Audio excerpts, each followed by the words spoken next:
রামচন্দ্র আমাদের স্বয়ং ভগবান।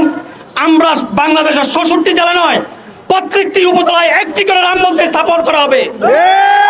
বিবেকবান মানুষের কাছে একটা প্রশ্ন রেখে গেলাম, যারা শুধু পাকিস্তানের রাজাকার বলে ফতোয়া দিচ্ছ, আজ পর্যন্ত স্বাধীনতার পর থেকে কি পাকিস্তান এদেশে কোনো মানুষের উপর অত্যাচার করেছে? কোনো হিন্দুদের উপর অত্যাচার করেছে না মুসলিমদের উপর অত্যাচার করেছে?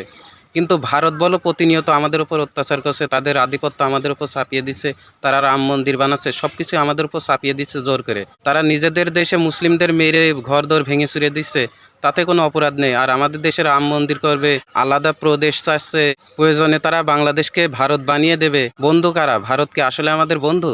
তারা তো আমাদের শত্রুতা দেখে। তারা চায় আমাদের উপর হিন্দুত্ববাদী কায়েম করতে। আর আমরা কিছু কিছু মানুষ আছি, তাদের আমরা সমর্থন করি। আমরা ভারতের পাশ হেঁটে অনেকেই আছি যে তাদের কাজ করছি। এই সমস্ত কুলাঙ্গারদের আগে ধরতে হবে। এরা হলো মুনাফিক, যারা ভারতের হয়ে কাজ করবে।